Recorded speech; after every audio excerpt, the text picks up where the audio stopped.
The opinions expressed in the following program are not necessarily those of Eastlink Community TV, its sponsors, or partners.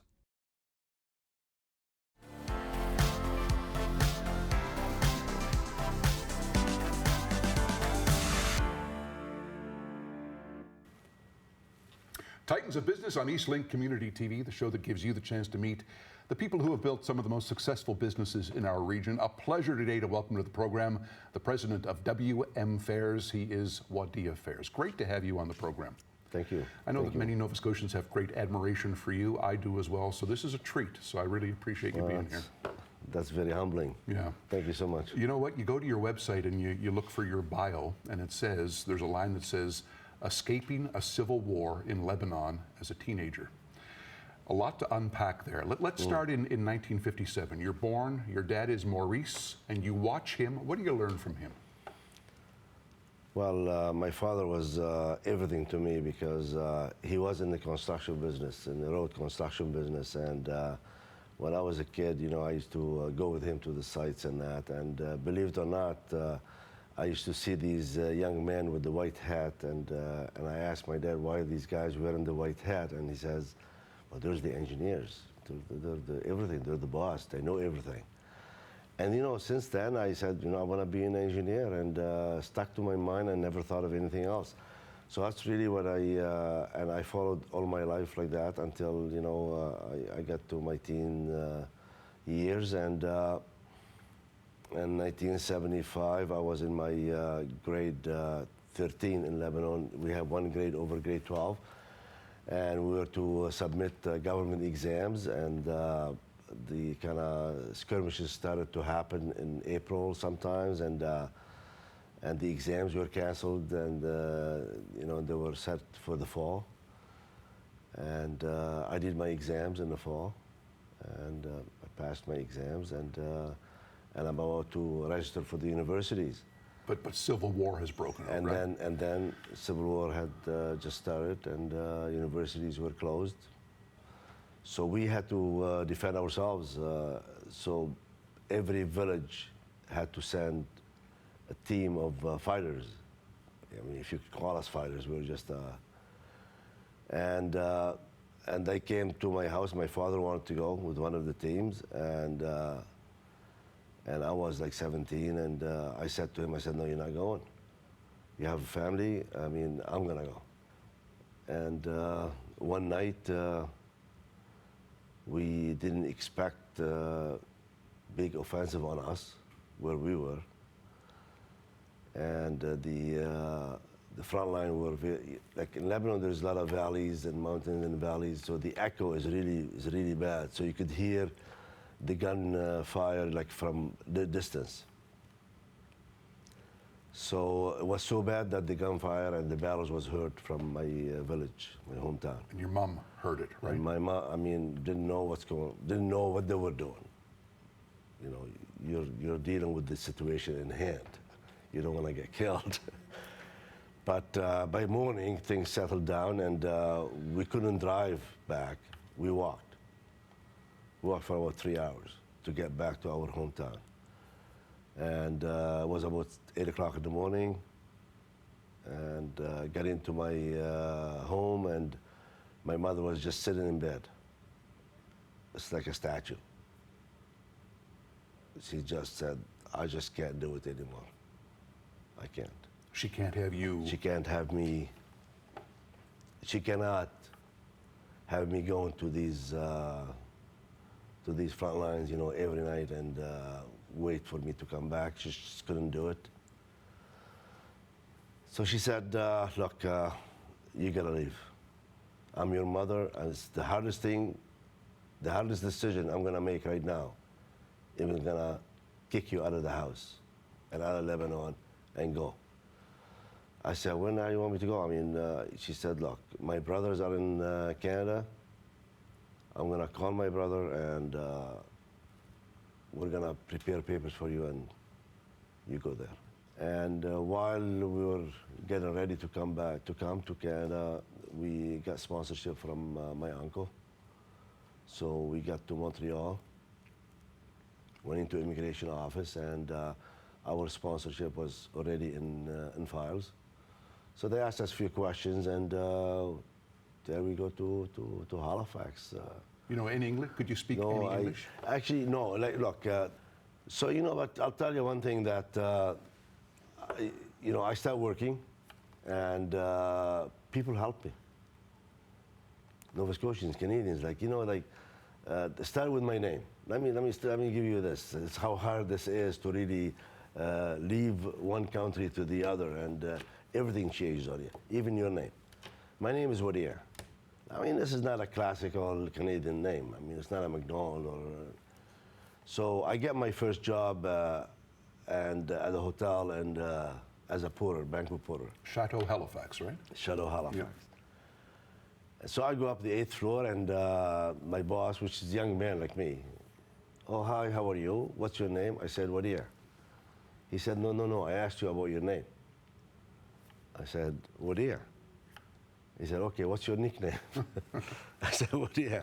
This is my name, Wadih. He said, okay, how do you pronounce it? And, and the rest is history. I stuck to my name. Yes, they don't pronounce it the way, because there is a letter they can't pronounce it. So, but it went okay, they started with Wadih, whatever. It's okay though, it's still my name. So, you come here and they help you, when you are in an atmosphere, an environment, it's all English, and they're not laughing at you. So it's very, very important. They're not making you feel bad by saying something wrong. This is very important. So Canadians are being supportive here. Canadians being supportive. Yeah.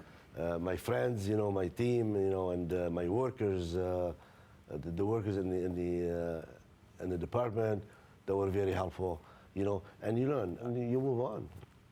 You move on far enough and fast enough, become an engineer, and start your own business at the age of, I guess, 26 and a half, somewhere in there. Was that a fearful thing? Well, I graduated, and back then there was no jobs for engineers. Really, it's most of my friends went out west, and so I decided to go on my own. I put an ad in the paper. Home design, small ad in the paper, and as an engineer, I should tell you that in Lebanon there was no architects. Engineers were everything. They do everything. They design they do the architectural, the structural, the mechanical, the electrical. They're everything, man. They're the person. So I had a knack for architecture too. So I started doing, and I learned that my stamp as an engineer is good enough to stamp drawings. Didn't need an architect. You were like a one-stop shop, right? Yeah. So I started doing these designs, A friend of mine came to me and said, I got this lot, I want to build a house, I want to sell it. So I did it for him, right? And then another one said, okay, I have that small building, I got to do. So I do it for him. And all of a sudden, the word started going around. We have a Lebanese architect doing, and there was a few of my community in the business, and older people. They weren't that good in language, so they felt comfortable coming to me and speaking their own language. Back then even back then there was no smoking in offices, right? But I had an ashtray for them when they come in. As soon as they come in, I put an ashtray on the desk. So, they were very comfortable. So I sense that customers need more than just drawings and that. They needed more. As your business grew, it was governed by a word. You see it all over your website, simplicity. Yes. What does that mean to you, and why is it so important? It's important, as I was saying, that, a client that comes in, there is more to building a building than just to do a drawing. There is more, there is like the actual construction drawing, mechanical, electrical, there is the financial analysis, there is the cost analysis, there is the pricing and budgeting and all that, right? So, and I felt the sense of need, there is a need to really do this for these clients. So I started doing this. I said, look, don't worry about it. Here's your land. So I started offering the services. Show me the land, I give you the key. Simple as that. And don't worry about it. And the word "don't worry about it, got it" was my my logo. I never said no to anything. Don't worry about it, I got it. Don't worry about it, got it. Yep. Got your back. And honestly, like, somehow you feel the confidence. And I knew my limitation. So if there is something I didn't know how to do, I go out and get the expert to help me doing it. But my client felt confident that Wadih got me. An amazing story. Let's break right here. You're going to take us in the next block to a couple of your favorite projects here in the city of Halifax. Wadih Fares is our guest as Titans of Business continues.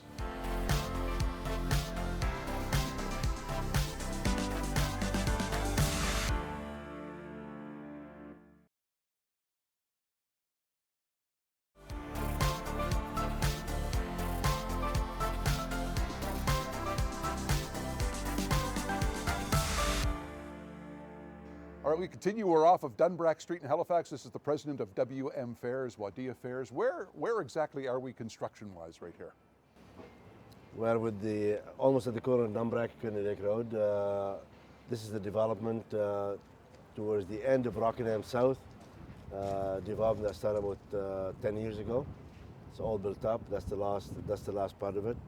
What you see here is 10 townhomes in the front, on the street front, and backing on a tower of 22 stories, over 100 units. Yeah. What are the characteristics of a Fares project or building?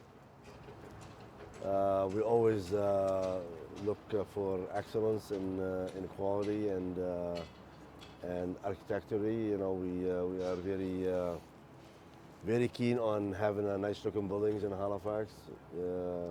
We are proud of our product.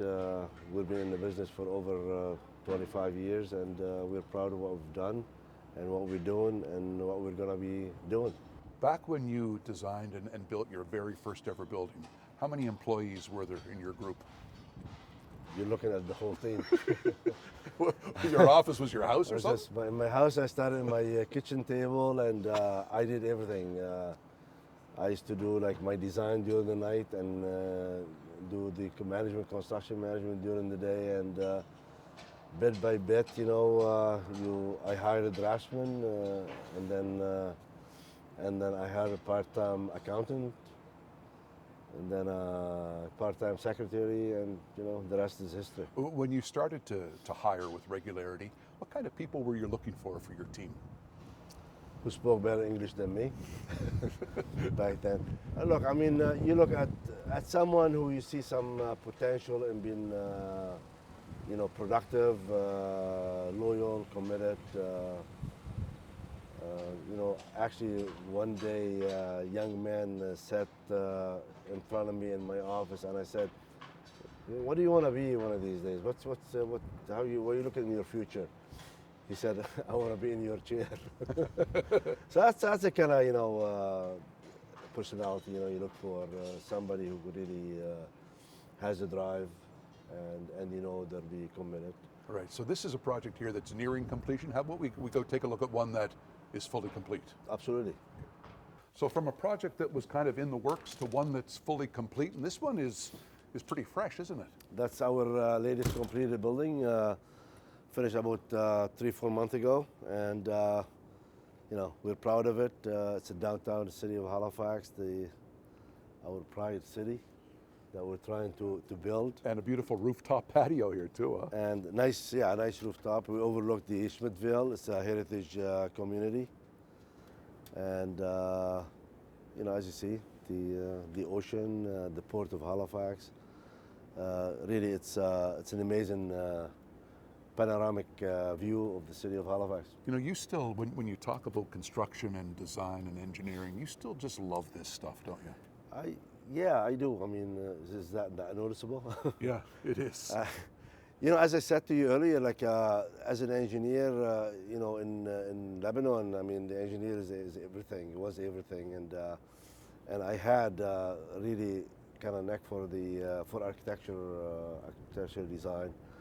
And I still, right now, you know, the office that you're using me as a mentor, as a, you know, they take my opinion on different design, different layout, and you know, and I think they like what I give them, and yeah, I like to stay involved in the design part. When you talk about Halifax or Nova Scotia, you use words like beautiful and kind and welcoming. You've always given back to this province and this capital city. Why is philanthropy such a big part of your life?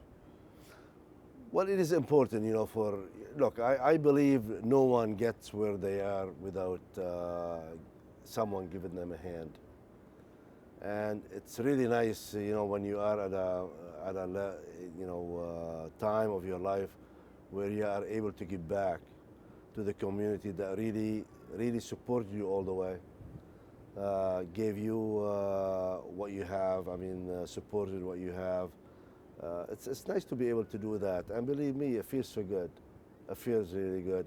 And look, no matter what you give, you get rewarded back, and I believed in that, and that's what is happened to me, and happened to a lot of people I know in philanthropy. Yeah, you and your company are still so busy.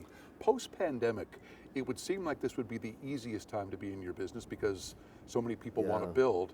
Is it the easiest, or is that naive? No, I have to admit it's very hard today. The construction industry is very hard from many different angles.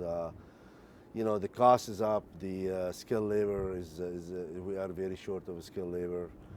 Supply chain is hard. I mean, look, it's very, you know, interest rate is up. It's, you know, I know we've been pushed from many different directions to get more supplies, and we're trying very hard. And it's the busiest we ever been, and the most headache we ever have, and the extreme cost that I ever seen construction to date. Let me ask you a positive one to end this segment on. When people look at a Fares building, like this one, what do you want them to think about? What do you want them to see? Quality, a bit of human into it. You know, we pour everything we have in a building like this one, and I say to my team and my son and my daughter today, I don't want to build anything I can't live in. I don't want to rent anything to anyone that something that I can't myself live in it. And the Fares building has the Fares culture and the Fares values in the building, and I hope people who are renting from us or buying from us understand that and believe with us. I can't believe we're going to leave a rooftop patio to go back to a studio, but we'll do that, okay, for the final segment? We can always come back. Appreciate that. Final segment with Wadih Fares on Titans of Business on Eastlink Community TV. It's coming up.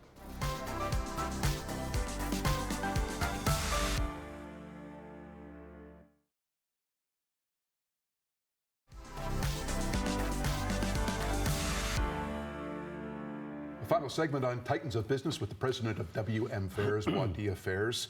As you have built this remarkable business in this great province, what have you learned along the way about leadership?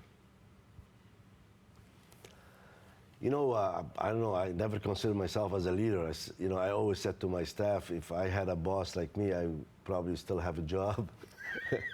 But, you know, leadership is, I never believed that leadership you could teach. Somehow it is in you, and depends how you develop it. Because it's not only about guidance and inspiration. It's not only about, you know, like authority. It's about you lead by example. It is about, you know, fostering a positive environment where you are. Give space to your people. Give space to, you can't be a micromanager. Let them shine. Let them shine, and recognize the good and the smart and within the group, because collectively success, you collectively, you know, make it. You and I spoke a few months back, and you said something to me that really stuck with me. You said you've never in your life taken your work home at night. Why so? Well, look, you know what they say, happy home, happy life. home is everything. If you're in business, you have to have such a calm, comfortable home to come to. Because if you're fighting the fights during the day, you cannot. I mean, how long can you fight the fight during the night? So I never talked business with my wife or with. I mean, my kids are in the business, but even today, I have two of my children in the business, and we don't talk. We don't talk business. So when it's family dinner, When it's family dinner, it's family. Family is everything to me. To us, family is everything. Family where you have the space to relax and be yourself. You know what I mean? You don't want to be like, if I have two of my children in my business, and if I want to be their boss during the work days and during the dinner, and that's not a. Family is everything. It is a place where it gives you a sense of privacy, a sense of comfort, provide you the space, to celebrate your success, and provide you the support to help you throughout your difficulties. Family is huge for you, and so is this province of Nova Scotia. You truly love Nova Scotia. Why is this community so important to you? You know, I'm glad you asked this question. You know, I did business throughout Canada. I came to Halifax. It's a city, you know, was a very, I mean, it wasn't like this for sure. Somehow I was very optimistic about Halifax. Don't ask me why. In 1996, I went to Hong Kong. And I looked at Hong Kong and I said, what does Hong Kong has? There's no, resources. It is the gate to the east, no doubt about it. And I said, well, Halifax is the gate to North America. Why can't Halifax be Hong Kong? You know? And I went around Canada. I worked in Atlantic Canada, in Toronto, in Calgary, Alberta. And I never once wanted to stay or move to any of these. I said, I immigrated once. I am very happy. I immigrated to Canada first, to Halifax second, to Nova Scotia third, and I'm staying in Halifax one day. I said, one day, Halifax will be the city. And I am very fortunate I'm still alive to see Halifax today. And definitely we are reaping the benefit. I am reaping the benefit of what Halifax was, what it is today. Yeah, you're such a humble guy. I don't want to embarrass you, but I do want to ask you, if you go to your website, you see some of the stuff you have won and been awarded. You go to my website a lot, don't you? I wanted to do my research. Order of Canada, top CEO over and over, honorary doctorates, recognition by Lebanese councils. Of all of these, is there one that you're particularly proud of when you put your head down at night? And when I get the call from the Governor General office, I was on my desk and the lady said, Mr. Fares, I got very good news for you. I said, what?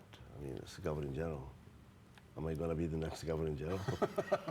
She said, no, but you have been nominated to receive the Order of Canada. And I just couldn't, and I just stopped. I didn't say a thing.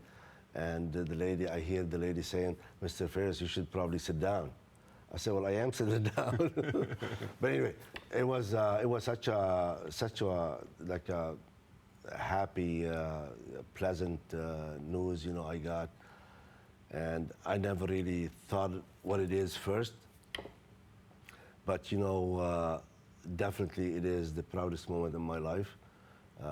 You know, allow me to say this because it's important. You feel, at that moment, you feel you are really Canadian. You are recognized. You are someone in Canada, and for me then, I was the only Lebanese that national that ever got the Order of Canada. So I thought, you know, something that's not only for me, it's for every other Canadian or Lebanese, background. That truly Canada is the land of opportunity, truly is the land of equality among everybody, and that's what makes Canada such a great country. And you're proof of it, right? Well, you said it. I did, yeah. You can stay humble. But, One last thing. Could I ask you yeah. one last thing? In about 30 seconds or so, this is the question we ask at the end of all of these episodes. If there's a young entrepreneur watching right now that can learn something from you, one really big thing, what do you think that is? Well, I think perseverance and resilience is the most important. You know, all my life, failure was not an option. You work hard, same ethic, day in, day out, and success will come. Failure is not an option to this day either, is it? Failure is not an option. Yeah. What a pleasure to have you on the show. Thank Great you. to see you. Thank you so much. Thank you. Wadih Fares, our guest on Titans of Business. You have been watching Eastlink Community TV.